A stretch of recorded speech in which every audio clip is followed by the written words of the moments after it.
All right, everyone. Today's life coaching video is about conflict and conversations. A lot of times, conflict happens in a conversation not because of a bad person, not because a person has a bad attitude, or they're just a abrasive, combative individual. Sometimes it happens because people are bad at listening.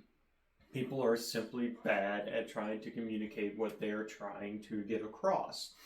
And today I'm going to give you some tips and hopefully will help you become a better communicator and a better listener. Again, this isn't all inclusive. I could spend hours on this, but it's just going to be a very short list.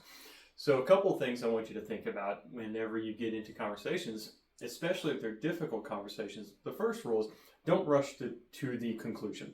You may think you know after the first couple sentences, after the first exchanges of words, but I promise you don't. Okay, now sometimes it is apparent. Sometimes it's very obvious because they spell it out for you. But a lot of times there's different layers to it. You got to get to those lower layers before you really understand the true meaning about what's going on. So don't jump the gun. Don't jump to conclusions. The other thing is be curious. Ask questions. Ask people to clarify. Ask them what they mean by that. Ask them to explain further.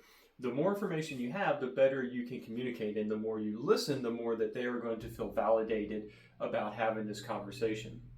All right. So along with being curious comes another very important piece. Listen with the intent to learn, not with the intent to respond.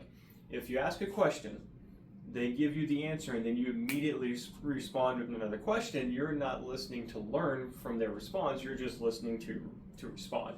And that's not good. That doesn't make the other person feel like they're being valued and they're being heard.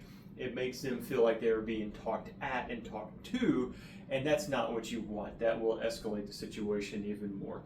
So be curious, listen with the intent to learn, don't jump to conclusions, ask people to clarify some answers sometimes if you don't fully understand.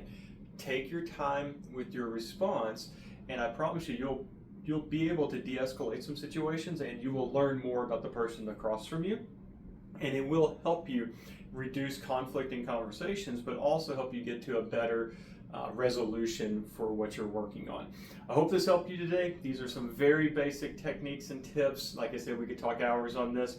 I hope this helped. Hopefully this will help you though.